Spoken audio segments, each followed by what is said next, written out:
It's no secret that Apple is one of the largest companies in the world, being worth over 3.6 trillion at the writing of this video. But how are they able to maintain such a strong luxury brand image while also being able to give their products to so many different people? In this video, we're going to break down exactly how Apple's distribution strategy works. Just like any Fortune 500 company, Apple employs a mix of direct and indirect marketing strategies to reach its customers. So on the direct side of things, we've all seen an Apple store. And Apple's stores are a core tenet of their business. This is shown by their high-profile locations in New York, LA, Paris, and other places. But did you know that only 37% of Apple's revenue comes from direct channels like their stores? That means that the remaining percentage comes from third-party sellers. This is Best Buy and Amazon, sure, but these are also carriers like Verizon and others. So it's clear that the Apple stores and the online website is just meant to keep up Apple's high-quality image, but they actually get the bulk of their sales selling through other avenues. But before we get lost in the weeds of that, where do iPhones actually come from?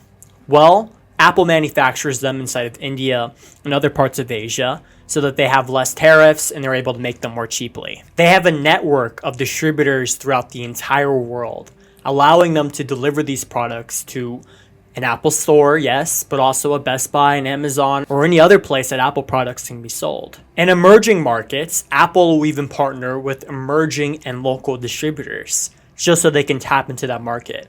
A good example of this is China, where Apple will specifically tailor dual source SIM cards to the Chinese market just so they can better use iPhones. One other fascinating part of Apple's manufacturing strategy is their philosophy of just-in-time manufacturing. Basically, instead of the products waiting to be sent out and sitting inside of warehouses for months and even years, as is customary for other companies, Apple has been able to streamline their process so that as soon as a product is manufactured, it is immediately distributed to where it needs to go. While this is more difficult, yes, it has been able to help Apple save millions and even billions of dollars each year. But what this requires, practically speaking, are partnerships with major distributors like Foxtron and Pegatron in China, allowing them to manufacture and ship these iPhones quickly and immediately. Apple has gotten so good at this process, they employ something called a negative cash conversion cycle, where buyers will pay Apple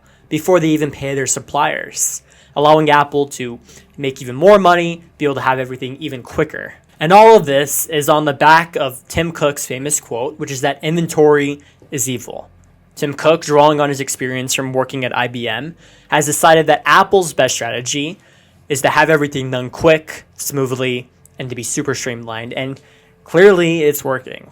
Another interesting aspect of Apple's manufacturing sector is that they will invest in local partners to be able to build them up, like, for example, Indian companies that can help them manufacture iPhones. Once these markets stabilize, Apple will take a more step back and allow them to do the thing that they need to do. But fundamentally, Apple is interested in investing in local partners, giving them the resources they need to manufacture iPhones and other products even quicker.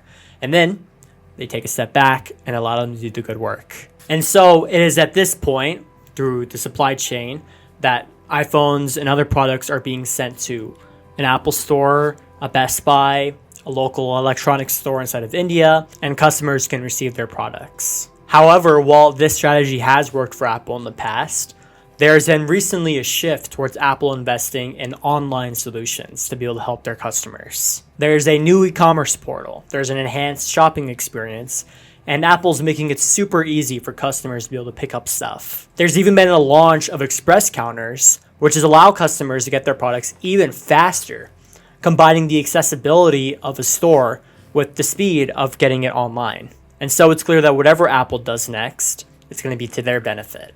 And real quick, if you're a manufacturer or distributor yourself and you want to streamline your Culp MDF funds, we have a software that you can check out. Link is in the description. Bye, have a nice day. Hope you enjoyed this video. Click these videos if you want to hear other stuff.